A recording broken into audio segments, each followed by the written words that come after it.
Good morning, everyone. As I do each week, I'd like to come to you with some information about some of the things that we have done this week, as well as some items that you might expect for the week to come. As you know, late last year, we had our first meeting involving Niagara University officials, administration officials, and the DeVoe community to address issues surrounding student housing in the DeVoe area of our city. After that meeting, administration officials and university officials sat to map out a strategy, a strategy that will attempt to address the concerns short-term and long-term. Last night, we had the opportunity to meet for a second time with residents in the DeVoe community to walk out for them the results of that meeting between our administration and the university. It's a multi-step plan that, as I say, meets certain short-term objectives to address concerns, but also explains where we hope to go in terms of the long-term resolution for that issue. And you'll be able, through our social media page, you'll be able to see some elements of that presentation from last night if you're interested in knowing more about it. One of the things that we think, and we appreciate the university's participation, one of the things that we think will be of some value is the opportunity for people to use a portal to actually report certain things right directly to the university. Now, just to be clear, because this particular concern involves university students, in order for us to really have an impact, the city officials certainly can impact housing. We can impact the conditions of structures. We can impact whether or not structures are properly outfitted for the number of people who are there. But what we can't address, except in what could be a quasi-criminal way, we can't address some of the disturbances that have created concerns within the neighborhood. We think that is receives more attention if we involve the university, so that the students realize that there's also some consequences from their academic side for conduct that might not necessarily meet the code of conduct that the university sets out. So you can take a look at that PowerPoint presentation. It's available on our social media pages. It'll walk out for you, again, this short-term strategy as well as what the city is hoping to do long-term. This week also we had the chance to welcome, you may remember sometime last year, mid-year, Governor Hochul included some additional funding for the expansion of the SNUG program. It's a program to address gun violence. It addresses gun violence through non-police efforts. It's an alternative. It allows members of the group to work in the community to try and address concerns in the community, to work toward limiting gun violence in communities across New York State.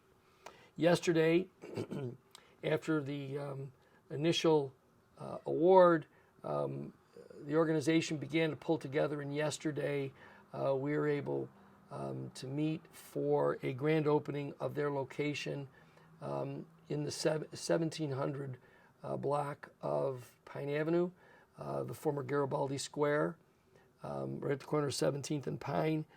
So SNUG will be housed in that facility, and we welcome them to the community.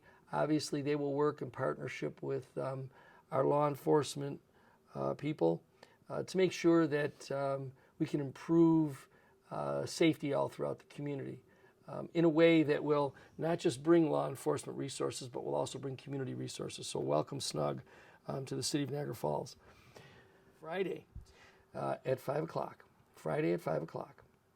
If you're not doing anything, my suggestion to you would be to get down to 324 Niagara Street. 324 Niagara Street on Friday.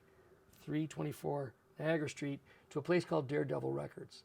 You're going to want to go to this place to enjoy what I think is a really unique atmosphere to enjoy some music, as well as to have a great social atmosphere. It's going to be their official opening, Daredevil Records. Again, it's 324 Niagara Street.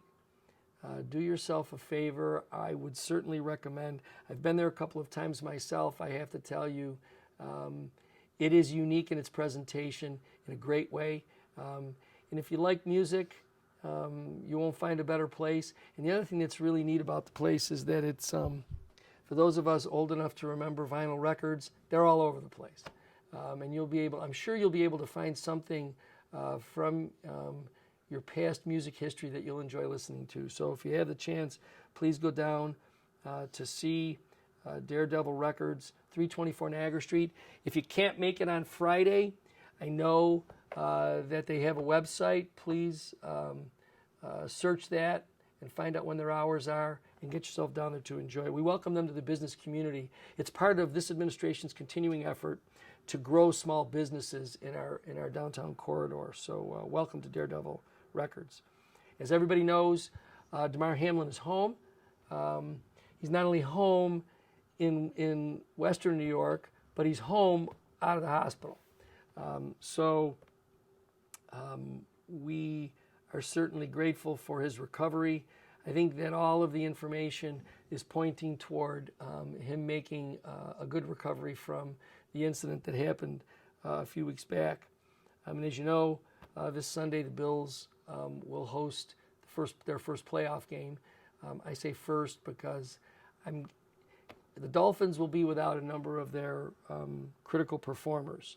But as I've shared with some people here in the office, that notwithstanding, both of the Bills' games with the Dolphins have been a little uncharacteristically close. I know the Dolphins have a good team, but I think that the Bills should come out and really establish themselves in this first playoff game as the team to beat, so good luck to them. Monday, this coming Monday, City Hall will be closed in honor of Martin Luther King Day.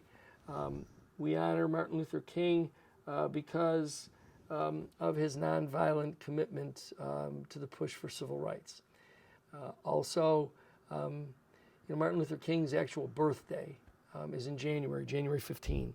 And so we recognize it under the federal bill on this third Monday. And I think it's time for us all to pause a little bit and think about so many of the words and speeches.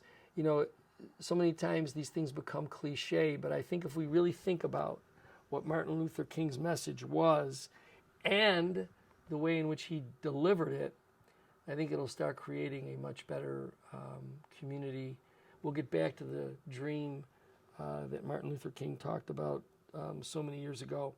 So please remember that if you have business that you want to conduct with City Hall, the building will be closed on Monday, so please reschedule yourself to come in some other time that week. The weather will continue to be a little less wintry than what we're all used to, but that notwithstanding, we anticipate the temperatures to be cold, so please make sure that you take whatever precautions are necessary, not only in your house, but again, checking in with elderly to make sure that they're okay. We're anticipating a little bit of rain, so also be careful driving. Other than that, we're expecting to have an uneventful weekend weather-wise, but always be careful, be mindful of the certain delays that will be out there as a result perhaps of some road work or some other items that are going on in our community. Again, wishing the Bills good luck for this weekend. I'm certainly hoping that all of you will have a safe and fun-filled weekend. Get out, even though it's going to be a little bit cold. We have wonderful trails. Take a walk, get some exercise. Please make sure that you take advantage of all the things that our community has to offer. And again, if you're free on Friday at 5, get yourself down to Daredevil Records. And I'll talk with you again next week. Thank you.